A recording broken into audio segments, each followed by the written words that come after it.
How's it going, boys and girls? Welcome back to another trade recap.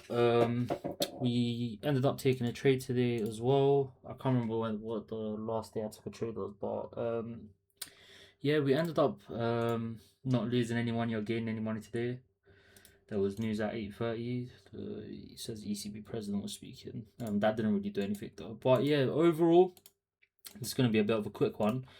But yeah, when a market opened, price was moving really choppy. But before that, let's just get into bias quickly. Alright, cool. So my bias for today was bearish, but my bias was gonna change once we fill in like a fair value gap or something. Because so price did sweep out all these highs. So the bias that I recorded last time was correct. We end up filling this fair value gap and moving higher. Now my bias was going to change to bullish once we filled in this opening gap because price did go up and I wanted it to retrace and like fill in like a fair value gap or something. So yeah, so my overall bias was bearish, but once we hit that far fair value gap that's here, once we let me just mark it out so you guys can see. Once we hit this, my bias was gonna change, which I did end up taking the trade before it hit that. But yeah, and there was also this opening gap which I thought it was going to hit, but as you can see, price does do this sometimes. It does this with liquidity as well. Like it doesn't sweep it, and then it just like it gets really close to it, and then goes back up. But you never know, it might still end up coming down, filling it in, going up. But yeah, let's just get to the trade. So price during Asian session, this sweep out highs and this sweep out lows. So all I needed to do was wait for a 5 minute sweep. So we did sweep out this, and I did actually have a chance to go long. We swept it, we went up, we filled an equilibrium, but I didn't enter because there was news at 8:30, so I wanted to wait a bit for news.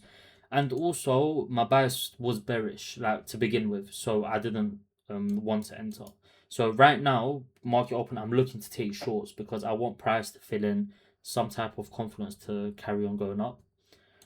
But yeah, so we did end up taking a thing. Now the problem with this trade was FTMO filled me in really late. So I was supposed to get filled in with this candle here. But this candle, as soon as it opened, just shot straight down, and by the time I entered, it was here. And if I did enter there, my break even was gonna be at this line here. So that was I'm pretty sure, where is it? Yeah, that was a 1 hour low, but more importantly, it was the thing of a 4 hour fair value gap. And you know how I said my bias was going to change once we fill in a 4 hour fair value gap. The 4 hour did end up disrespecting it, but that doesn't change the point. There's a 4 hour fair value gap there. So I wanted to go break even just in case price does react off it. And it is also a 1 hour low. So if I did enter there, it would have been better for me because the break even wouldn't have been so thing. So then I entered and I was like, that's too low for break even. Obviously it's not my fault. FTMO just it bugs out like that. It uses MetaTrader 5. Sometimes it just fills you in a bit late. Sometimes it even stops you out late, like even when you set your stop loss. So I don't really know what the deal is with that, but it is what it is. So even though when it did hit there, I did wait, like I didn't move it to break even. Price was consolidating. I think when it came to around here, I was like, all right, cool. Now I'm gonna go break even, like, because that was my official plan anyway, to go break even at that line. I know it is really low, but it's just what I had to do. So I moved it to break even, and then price ended up going up to break even and then coming down. It actually didn't hit my full TP. Yeah, I'm pretty sure that, look, it's a 1.61. It ruined my, yeah, like it could have been a 2.4. It ruined that as well, but like I said, it is what it is.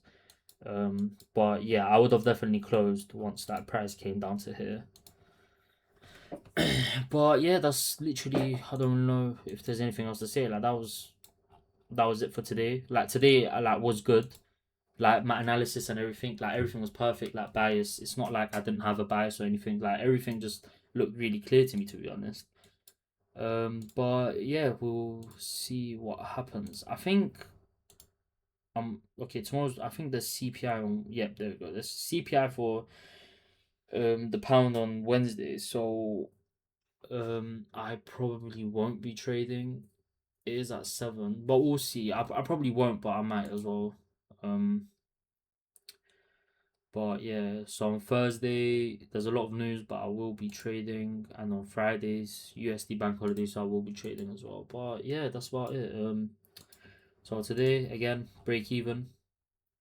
everything was fine.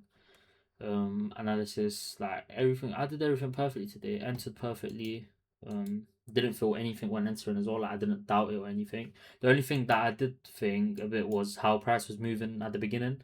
Like it's literally just moving sideways. And it did that for what, an hour. This was all an hour of thing. Volatility. Like look at that, bro. Like what is that? Literally, when you see shit like that, like even if your strategy does play out, you usually feel a bit thing of entering. But my bias was strong. That's why yeah, especially when there's an opening gap like this, price tends to always fill it. But yeah, anyways, that's it. I'll see you guys next time I trade.